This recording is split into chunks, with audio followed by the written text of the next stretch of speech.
Muito bem, vamos para a nossa lição de número 3 com o título Dons de Revelação. Lembrando a vocês que os dons descritos em 1 Coríntios capítulo 12, do verso 8 ao 10, eles foram divididos então didaticamente, viu? Em três grupos: dons de revelação, dons de poder e dons de elocução e expressão, ou expressão, tá certo? Para compreendermos melhor. Então, nessa lição aqui, dons de revelação. E esses três dons que nós vamos ver nesta aula serão então os dons palavra da sabedoria, também o dom palavra da ciência e também o dom discernimento de espírito. Texto áureo se encontra em 1 Coríntios capítulo 14, verso 26, onde diz: Que fareis, pois, irmãos, quando vos ajuntais? Cada um de vós tem salmo, tem doutrina, tem revelação, tem língua, tem interpretação, faça-se tudo para a edificação. Verdade prática: os dons de revelação divina são indispensáveis à igreja da atualidade, pois vivemos em um tempo marcado pelo engano. A leitura bíblica em classe se encontra em 1 Coríntios capítulo 12, do verso 8 ao 10, Atos capítulo 6, verso 8 ao 10 e Daniel capítulo 2, versículo 19 ao 22. O objetivo geral desta lição é expor os dons que fazem parte da categoria dos dons de revelação, viu? Então nós já falamos três dons que nós vamos estudar e a introdução ela diz da seguinte forma: o teólogo pentecostal Stanley Orton afirma que a maioria dos estudiosos classifica os dons de 1 Coríntios capítulo 12, verso 8 ao 10 em três categorias: revelação, poder e expressão. Três dons em cada categoria. Então, na lição de hoje, nós vamos estar estudando então a palavra da sabedoria, vamos estar estudando a palavra da ciência e também discernimento de espírito. Todos os dons são importantíssimos para a edificação da igreja, viu? Então vamos começar aqui. Palavra da sabedoria. Conceito: o termo palavra exprime uma manifestação verbal ou escrita. Então, segundo o dicionário eletrônico House, sabedoria significa discernimento inspirado nas coisas sobrenaturais e humanas. Então, a sabedoria abordada pelo apóstolo Paulo em 1 Coríntios refere-se a uma capacitação divina, tá? A sabedoria, a palavra de sabedoria é a palavra de Deus, ou mais especificamente, um fragmento. Então, a palavra de sabedoria é a sabedoria de Deus, ou mais especificamente, um fragmento da sabedoria divina que nos é dada por meios sobrenaturais, nos é dado pelo Espírito Santo, é claro, viu? Então, lembrando a você que os dons espirituais atua segundo o Espírito Santo em quem o Espírito Santo quiser. Então, ore a Deus, peça a Deus graça, sabedoria, este dom da palavra de sabedoria, principalmente os líderes espirituais precisam mais do que nunca deste dom. No item 2 aqui, a Bíblia e a palavra de sabedoria. Embora na antiga aliança os dons espirituais não fossem plenos e claramente evidenciados, mas nós podemos ver lá no Antigo Testamento também a manifestação também da palavra da sabedoria, como o exemplo de revelação e a interpretação dos sonhos de José, né? Então, quando o faraó tem aquele sonho e fica perturbado, vai José interpretar esses sonhos. Então, nós vemos ali que foi Deus que deu essa interpretação a José, Deus que usava ele. Então, hoje, na nova aliança, hoje, na dispensação da graça, nós cremos que a atuação do Espírito Santo é plena, porque Jesus enviou o Espírito Santo para convencer o homem do pecado, da justiça, do juízo, e esse Espírito Santo distribui os dons espirituais como quer a quem quer. No Antigo Testamento, nós entendemos que o Espírito Santo agia de quando em quando, viu? Então, um dos casos é esse aqui do sonho de Faraó. E a habilidade também do rei Salomão é indiscutível, né? No Novo Testamento a gente vê a sabedoria do diácono e o primeiro mártir Estevão. Então, aqueles sábios ali da sinagoga não podiam vencê-lo. Por quê? Porque a sabedoria daquele homem era extraordinária, era dada pelo Espírito Santo. Então, o Espírito Santo ia lembrando ele as escrituras, ele ia falando. Você vê lá aquela passagem ali em Atos Apóstolos, coisa maravilhosa. Olha lá no capítulo 6 de Atos Apóstolos, Estevão dá uma aula, né, com a graça e com a sabedoria do Espírito Santo. No item 3 aqui, uma liderança sábia. A palavra de sabedoria é de grande valor na tarefa do aconselhamento pessoal, viu? Então os líderes precisam muito desse discernimento, precisam muito desse dom da palavra da sabedoria e tomarmos o cuidado, porque este dom, olha só, lembremos de que Deus manifesta os dons em nossas vidas segundo o conselho da sua sabedoria, não da nossa. Tenhamos maturidade e cuidado no uso destes dons, viu? Então não pode ficar interpretando a coisa ao bel prazer e falar que é Deus que está mandando, não. Muito cuidado com isso. Na parte 2 aqui da nossa lição, a palavra da ciência, esse dom, palavra da ciência, o que é?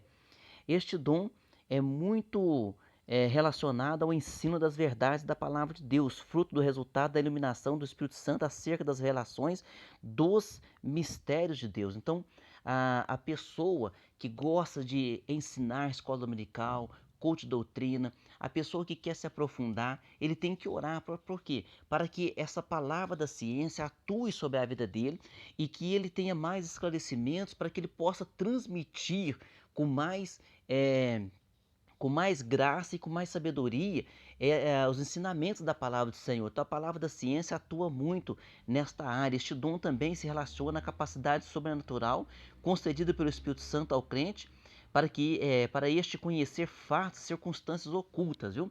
No item 2 aqui, sua função. O dom da palavra da ciência não visa servir a propósitos triviais. Então, este dom não é para a pessoa falar assim, eu orei demais e foi me revelado aqui o nome da esposa do Caim. Então não é nada disso, viu? Então as coisas do Senhor têm que ser levadas a sério, com muito cuidado. A manifestação sobrenatural deste dom tem a finalidade de preservar a vida da igreja, livrando-a de qualquer engano ou artimanha do maligno.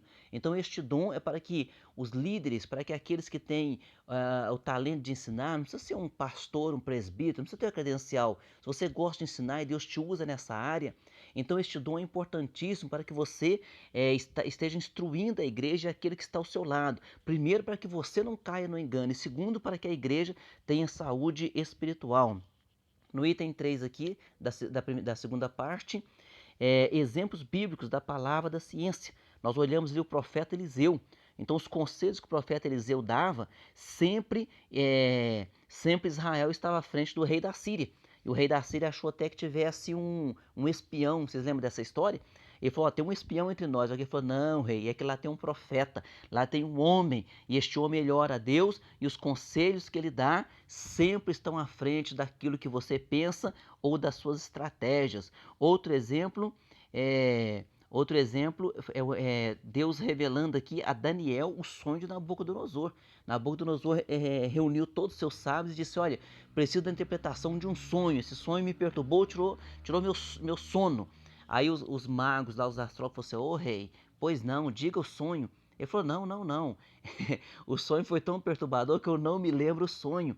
E eles disseram assim, não existe ninguém na terra que possa te falar um sonho, que é uma interpretação de um sonho que você não conta o sonho. Então, se você não contar o sonho, e o rei falou, vocês estão me enrolando, vou matar todos vocês.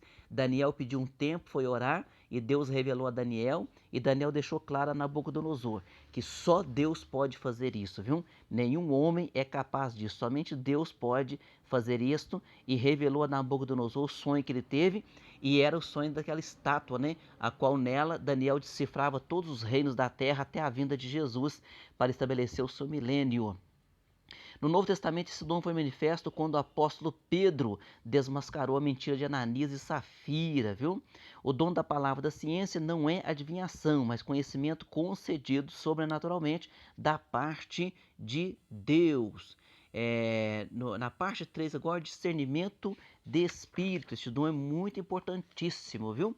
Por quê? Porque todos os outros dons, quando atuam, este dom é que vai nos contar qual é a fonte. Por quê? Porque existem 3 fontes. Quais são as fontes? Divina, a fonte humana e a fonte maligna. Às vezes o ser humano ali, né, dentro do conhecimento prévio que ele tem de alguma situação, ele diz que está sendo usado por Deus, mas é uma coisa humana. E tem a coisa maligna também, que Deus nos guarde livre. Então, o discernimento de espírito, no item 1, o dom de discernir os espíritos é uma capacidade sobrenatural dada por Deus ao crente para discernir a origem e a natureza das manifestações espirituais. De acordo com o termo grego, diácrisis, a palavra discernir significa julgar através de algo, distinguir. Então, penetrar além da superfície, o profundo. Então, é conhecer de onde vem, qual é a intenção, viu? No item 2, as fontes das manifestações. Ao longo das escrituras, podemos destacar as três origens que eu já citei para vocês. Então, qual é a origem daquela manifestação espiritual? Qual é a origem dela? É uma origem divina? Amém, vamos receber. É uma origem humana? É alguém querendo apenas dizer que Deus está lhe usando? Ou é uma origem maligna que o diabo está querendo aproveitar da situação e trazer engano para a igreja? No item 3, discernindo as manifestações espirituais. A palavra de Deus nos ensina que os espíritos devem ser provados. Toda palavra que ouvimos em nome de Deus deve passar pelo crivo das sagradas escrituras, viu? Então não existe nenhum homem na terra. Ah, pastor, ele é um grande homem de Deus, ele é a grande mulher de Deus. Se o que profetizou, se o que está falando não tiver de acordo com a palavra de Deus, então não está correto. A origem não é divina, pode ser humana ou pode ser maligna, viu? Muito cuidado. Lá em 1 João 4:3 diz para provar os espíritos, porque aquele espírito que não confessa que Jesus Cristo veio em carne, ele é do anticristo. E lá João já escreve dizendo que muitos já se fazem anticristos, quer dizer, então muitos já trabalham contra o Cristo. Então, desde a época de João, faz 2000 anos que há muitos anticristos trabalhando aí, viu? Muitas pessoas trabalhando contra o Cristo. É claro que o anticristo vai reinar na grande tribulação, mas o espírito dele já está há muitos anos governando, que a palavra de Deus diz que Satanás é Deus com letra minúscula deste século, correto? Conclusão, a igreja de Jesus necessita dos dons de revelação para discernir entre o certo e o errado, entre o legítimo e o falso, entre os falaciosos ensinos e as manifestações malignas. Os falaciosos ensinos e as manifestações malignas podem ser desmascarados pelo dom do discernimento dos espíritos. Então, que Deus nos ajude e que esses dons estejam atuantes na igreja para a glória de Jesus. Vamos para as nossas perguntas. Primeiro, número 1. De acordo com a lição, defina sabedoria. É discernimento inspirado nas coisas sobrenaturais e humanas. Pergunta 2. Cite dois exemplos de sabedoria vinda de Deus no Antigo Testamento. O José, né, e também Salomão, é claro. O José interpretando sonhos, Salomão, né, foi o maior sábio, um exemplo de grande sabedoria. Na pergunta 3, o que é o dom da palavra da ciência? Este dom é relacionado ao ensino das verdades da palavra de Deus, fruto do resultado da eliminação do espírito acerca das relações dos mistérios de Deus. Pergunta 4, qual é a função do dom da palavra da ciência? É preservar a vida da igreja, livrando-a de qualquer engano, viu? Porque nós sabemos que as fontes podem ser divinas, humanas ou malignas. Pergunta 5, segunda lição, defina o dom de discernimento dos espíritos. É a capacidade sobrenatural dada por Deus ao crente para discernir a origem e a natureza das manifestações espirituais. Então, que Deus nos ajude, que Deus nos guarde e que o Espírito Santo tenha liberdade em nosso meio para continuar distribuindo os dons espirituais conforme Ele quer, a quem Ele quer, e que a igreja cresça sadia, saudável, espiritual, para encontrar com o Senhor Jesus Cristo em breve no arrebatamento. Um grande abraço a você e a toda a sua família e até a próxima aula.